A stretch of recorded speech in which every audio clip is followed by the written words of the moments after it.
कृष्ण वंदे जगद्गुरुम्। 16वां अध्याय का 22वां श्लोक। एतैर्विमुक्तः कौन्तेय तमोद्वारैस्त्रिभिर्नरः आचर्त्यात्मनः श्रेयस्ततो याति परांगतिम्। ऊपर कहे गए श्लोकों का अर्थ है, हे कुंती नंदन, इन नरक के तीनों दरवाजों से रहित हुआ जो मनुष्य अपने कल्याण का आचरण करता है वह परमति को प्राप्त हो जाता है। एतैर्विमुक्तः कौन्तेय ततो याति परांगतिम का अर्थ है, पूर्व श्लोक में जिनको नरक का दरवाजा बताया गया है उन्हीं काम, क्रोध और लोभ को यहाँ तमोद्वार कहा गया है। तम नाम अंधकार का है जो अज्ञान से उत्पन्न होता है, तमस्त्व ज्ञानजन विद्धि। तात्पर्य है कि इन काम आदि के कारण मेरे साथ ये धन संपत्ति, स्त्री पुरुष, घर परिवार आदि पहले भी नहीं थे और पीछे भी नहीं रहेंगे और अब भी इनसे प्रतिक्षण वियोग हो रहा है, अतः इनमें ममता करने से आगे मेरी क्या दशा होगी आदि बातों की तरफ दृष्टि जाती ही नहीं, अर्थात बुद्धि में अंधकार छाया रहता है। अतः इन काम आदि से मुक्त होकर जो अपने कल्याण का आचरण करता है वह परमति को प्राप्त हो जाता है। इसलिए साधक को इस बात की विशेष सावधानी रखनी चाहिए कि वह काम, क्रोध और लोभ तीनों से सावधान रहे, कारण कि इन तीनों को साथ में रखते हुए जो साधन करता है वह वास्तव में असली साधक नहीं है।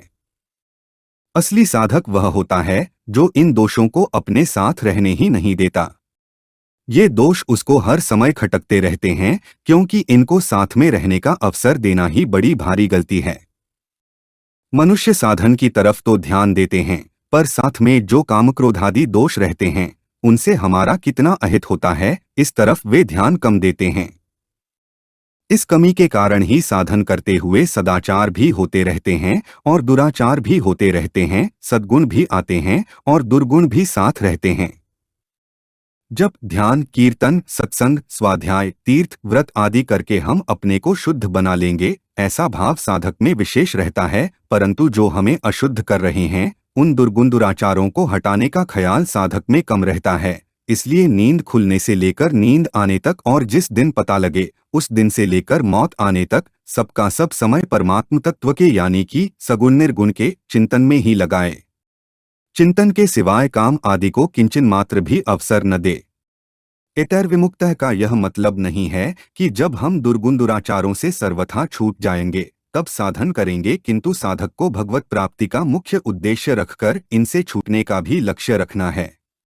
कारण कि झूठ, कपट, बेईमानी, काम, क्रोध आदि हमारे साथ में रहेंगे तो नई नई अशुद्धि, नए नए पाप होते रहेंगे जिससे साधन का साक्षात लाभ नहीं होगा। यही कारण है कि वर्षों तक साधन में लगे रहने पर भी साधक अपनी वास्तविक उन्नति नहीं देखते, उनको अपने में विशेष परिवर्तन का अनुभव नहीं होता। इन दोषों से रहित होने पर शुद्धि स्वतः स्वाभाविक आती है। जीव में अशुद्धि तो संसार की तरफ लगने से ही आई है, अन्यथा परमात्मा का अंश होने से वह तो स्वतः ही शुद्ध है।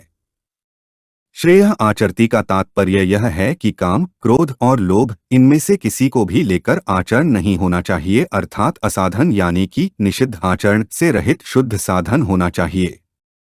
भीतर में कभी कोई वृत्ति आ भी जाए तो उसको आचरण में न आने दे। अपनी तरफ से तो काम, क्रोधादि की वृत्तियों को दूर करने का ही उद्योग करे। अगर अपने उद्योग से न दूर हो तो हे नाथ, हे नाथ, हे नाथ ऐसे भगवान को पुकारे। हमारे चैनल को सब्सक्राइब करें। अगर यह वीडियो आपको अच्छी लगी तो वीडियो को लाइक करें, वीडियो को अपने दोस्तों के साथ शेयर करें, अपने सुझाव हमें कमेंट करके बताएं। जय श्री कृष्णा।